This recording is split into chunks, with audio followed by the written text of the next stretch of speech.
Hi friends, ఈరోజు మన recipe Hyderabadi chicken dum biryani. ఇది యాజ్ ఇట్ ఈజ్గా ఫాలో అయితే రెస్టారెంట్కి వెళ్ళే పనే లేకుండా ఇంట్లోనే ఈజీగా పర్ఫెక్ట్గా చేసుకోవచ్చు. ఇప్పుడు రెసిపీ ఏంటో చూద్దాం రండి. ముందుగా గంట పాటు ఉప్పు నీటిలో నానబెట్టిన చికెన్లో సాజీరా 1 టేబుల్ స్పూన్, ఫ్రైడ్ ఆనియన్స్ కొద్దిగా, కొత్తిమీర పుదీనా కొద్దిగా, 1 టేబుల్ స్పూన్ ఘీ వేసి ముక్కలకి బాగా పట్టేలా మసాజ్ చేయాలి.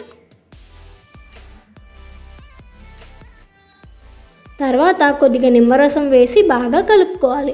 తర్వాత పసుపు, ఉప్పు, కారం, ధనియా పొడి, జీరా పొడి, చికెన్ మసాలా, 1 టేబుల్ స్పూన్ అల్లం వెల్లుల్లి పేస్ట్ వేసి మసాలాలు ముక్కలకి బాగా పట్టించాలి.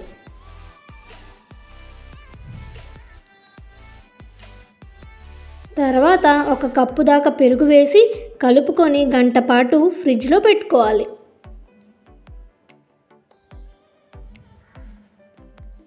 తర్వాత రైస్ బాయిల్ చేయడానికి ఒక బౌల్లో నిండుగా వాటర్ తీసుకొని వాటర్ కొద్దిగా హీట్ అయ్యాక 2 బిర్యానీ ఆకులు, అనాస పువ్వు, రాగి పువ్వు, దాల్చిన చెక్క, స్టార్ పువ్వు, సాజీరా, 1 టేబుల్ స్పూన్ అల్లం వెల్లుల్లి పేస్ట్, ఇలాచీ, లవంగా వేసి కొద్దిగా ఆయిల్ వేయాలి. ఆయిల్ వేయడం వల్ల రైస్ ఉడికేటప్పుడు విడివిడిగా వస్తుంది.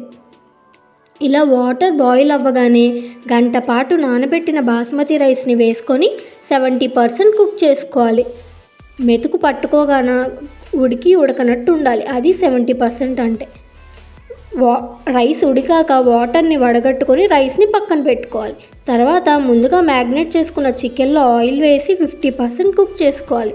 ఇలా చికెన్ కుక్ అయ్యాక ఆయిల్ పైకి రాగానే ముందుగా ప్రిపేర్ చేసుకున్న బాస్మతి రైస్ని లేయర్గా వేసుకొని దానిపై ఫ్రైడ్ ఆనియన్స్ కొద్దిగా, కొత్తిమీర పుదీనా వేసుకొని బిర్యానీ మసాలా వేసుకోవాలి. బిర్యానీ మసాలా ఈ స్టేజ్లో వేయడం వల్ల రైస్కి కూడా మసాలా బాగా పడుతుంది. తర్వాత మిగతా రైస్ని కూడా లేయర్గా వేసుకోవాలి.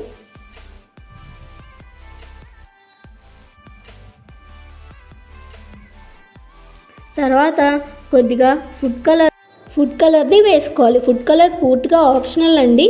మీరు కావాలంటే వేసుకోవచ్చు. జస్ట్ టెక్స్చర్ కోసం, కలర్ కోసం మాత్రమే ఫుడ్ కలర్ వేస్తారు.